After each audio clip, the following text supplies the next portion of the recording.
या संमेलनाचे उद्घाटक विश्वास पाटील सर, साहित्य भारतीचे अध्यक्ष दुर्गेशजी सोनार, नरेंद्र पाठक, माझे मार्गदर्शक रमेशजी पतंगे, देशमुख सर, रवींद्र प्रभुदेसाई, या सगळ्या मान्यवरांच्या उपस्थितीत जेव्हा सगळं घरचेच आहेत, म्हणजे आता गायकवाड सर आले, ज्यांच्याबरोबर गेले 5 वर्ष अण्णाभाऊ साठे हा विषय करत असताना कुठल्या वेळी आम्ही बोलतोय, कुठे बोलतोय याचंही भान नसायचं, इतकं आम्ही त्या विषयाशी एकमेकाशी जोडलेलो असं सगळं घरचेच समोर आहेत. आणि हे होत असताना साहित्य भारतीचं जसं पहिलं संमेलन आहे तसं अध्यक्ष म्हणून सुद्धा माझं पहिलंच संमेलन आहे.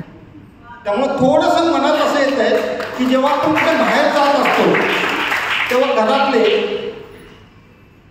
एखाद्या स्पर्धेला विद्यार्थी बाहेर जातो तेव्हा घरातले तयारी करून घेतात, तसं सगळे तुम्ही माझी तयारी करून घेण्यासाठी आज इथे आहात, मला त्या तयारीसाठी उभं केलेलं आहे. त्यामुळं ऋतुराजजींनी जी काही संकल्पना मांडली त्याचा उल्लेख किती माझ्या याच्यात करता येईल मला माहीत नाही, पण आज प्रयत्न करणार आहे. दुर्गेशजींनी आपल्या प्रास्ताविकात या संमेलनाची एक भूमिका मांडलेली आहे. साहित्य संमेलन खूप होत असतात, म्हणजे अशाच एका साहित्य संमेलनाची पालखी खांद्यावर घेऊन 20 वर्ष मी प्रवास करतोय. समरसता साहित्य संमेलन महाराष्ट्रामध्ये विद्रोही साहित्य संमेलन आहे. अक्षी आमच्या गुराखेंचं सुद्धा गुराखे साहित्य संमेलन नांदेडला होतं. शेकोटी संमेलन अशी वेगवेगळ्या प्रकारची साहित्य संमेलनं होत असतात. त्यांचं एक निश्चित असं काहीतरी उद्देश आहे. त्या उद्देशाला जाऊन त्या साहित्य संमेलनाचं कामकाज होतं, तो साहित्य प्रवाह पुढे जात असतो.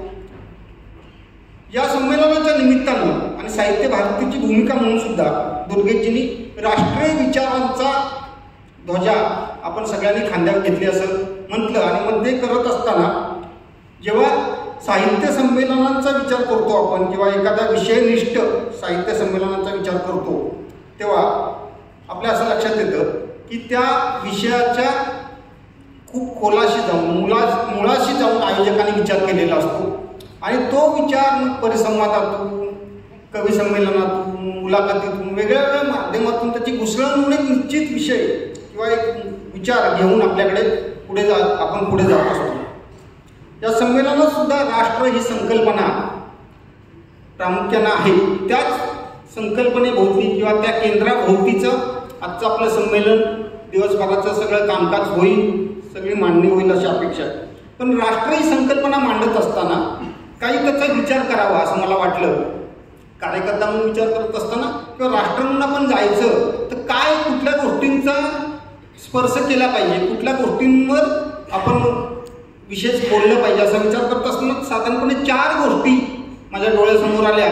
त्या 4 गोष्टींचं एकत्रीकरण केलं की राष्ट्र नावाची संकल्पना किंवा ज्या राष्ट्र ज्याला आपण म्हणतो ते आपल्याला साकारता येतं. त्यामध्ये पहिली भूमी, जमीन याचा विचार करावा लागतो. दुसरा संस्कृती आहे.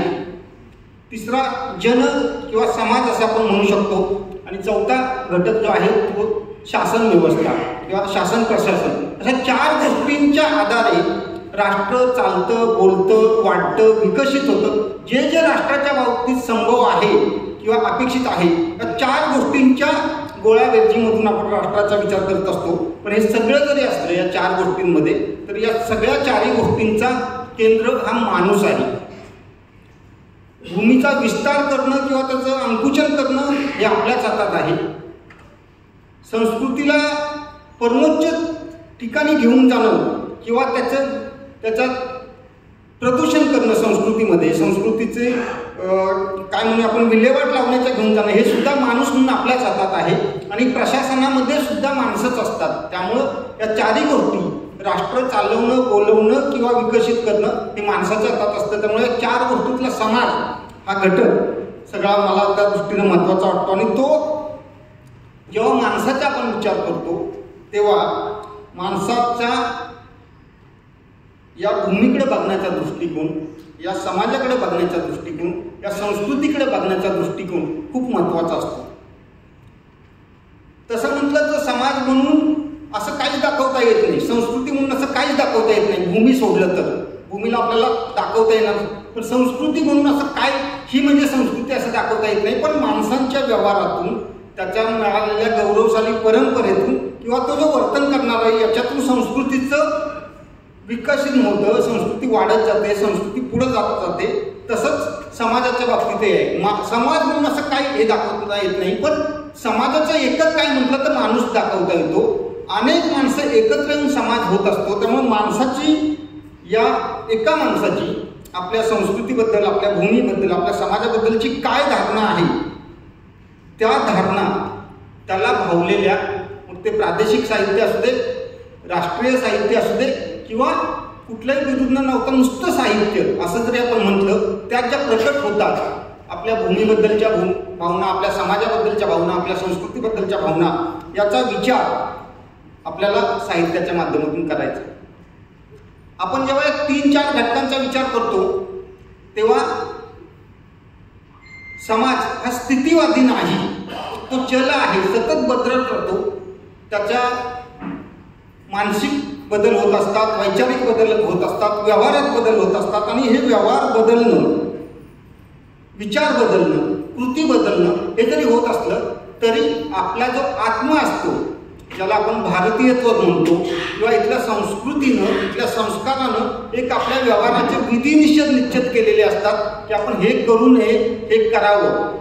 आणि ते सहजपणे लहानपणापासून अक्षी घरातल्या आई बाबा आजोबांपासून आपल्याला येत असतात. आणि ते संस्कार, तो विधी निषेध पुढे आपल्या वैयक्तिक जीवनात, जेव्हा आपण सामाजिक जीवनात जातो, नोकरीच्या ठिकाणी जातो किंवा अन्य ठिकाणी जातो, तिथं ते प्रकट होत असतात. आणि तो आत्मा कायम जपणं, त्या आत्म्याचं प्रकटीकरण साहित्यातून घेणं, त्याचा शोध साहित्यातून घेणं म्हणजे राष्ट्रीय साहित्य आहे असं आपण म्हणू शकतो. आणि म्हणून मग जसं आपल्या महाराष्ट्राचं एक वैशिष्ट्य आहे, अजिंठा वेरूळसारखी लेणी आपल्या महाराष्ट्रात आहेत. 1500 शतकापूर्वी, 2000 वर्षांपूर्वी त्यांची निर्मिती झाली. कालखंड 600-700 वर्षाचा आहे. या 600-700 वर्षाच्या कालखंडामध्ये हजारो कारागिरांनी तिथं काम केलं. आज आपल्याला त्याची कुणाचीही नोंद मिळत नाही की या व्यक्तीनं हे शिल्प खोदलं किंवा या व्यक्तीने हे रंग तयार केले. पण ते करत असताना त्यावेळचं समाज जीवन, त्यावेळची समाज व्यवस्था कशी होती ती त्या शिल्पातून रेखाटली गेली. आपल्याकडं साहित्याचंही असंच आहे. त्या काळात समाज कसा होता, समाजाच्या पुढे जाण्याच्या आकांक्षा कशा होत्या, समाजाची एकात्मता कशी होती, हे मांडण्यासाठी त्या काळातले साहित्य कृती आपल्या समोर येतात. पण हे जरी असं असलं तरी ती साहित्य कृती आणि आजचा समाज याचा विचार करताना आपल्याला एक भान ठेवावं लागतं. कारण समाज हा स्थितिवादी नाही असं जेव्हा मी म्हणतो तेव्हा काल घडलेले एखादी सामाजिक घटना जशीच्या तशी आज घडेल, 30 वर्षापूर्वीचा समाज, त्यावेळेचं समाज चित्रण साहित्यातलं जसंच तसं आज लागू होईल हे अशक्य आहे.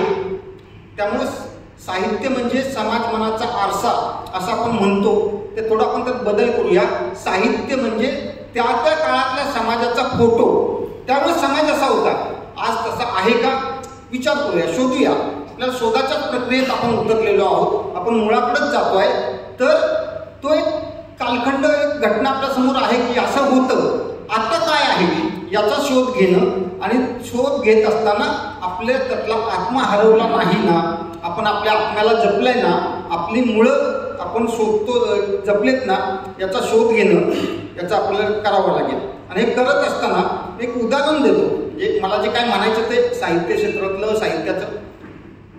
लक्ष्मण मानेंचं उपरा 81 साली आलं, त्याला साहित्य अकादमी मिळालेलं आहे. खूप आजही वेगळ्या वेगळ्या विद्यापीठांमध्ये वेगळ्या वेगळ्या वर्गाला ते पुस्तक शिकवायला लावलेलं असतं मराठी भाषेतून. त्या पुस्तकात एक वाक्य आहे, भटक्याची बाई म्हणजे जनावर, तिची खरेदी विक्री होऊ शकते. 40 वर्षापूर्वीचं पुस्तक आहे. हे लक्ष्मण मानेचे अनुभव आहेत. त्या अनुभवाबद्दल आपला काहीही आक्षेप नाही.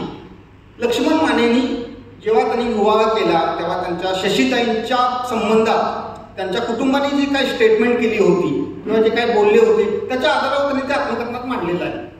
पण 40 वर्षापूर्वी पुस्तक आलं, त्याच्या आधी 20 वर्षापूर्वी माने सरांचं लग्न झालेलं आहे. म्हणजे 1960 सालचा घटना आपण 2023 साली विद्यापीठात तशीच शिकवणार आहोत का, त्यात काय बदल झालाय का, याचा शोध घेणं म्हणजे आपल्या मुळाकडे जाणं. बदल होतो, समाजात बदलत होतो, समाजाचा आत्मा असा आहे की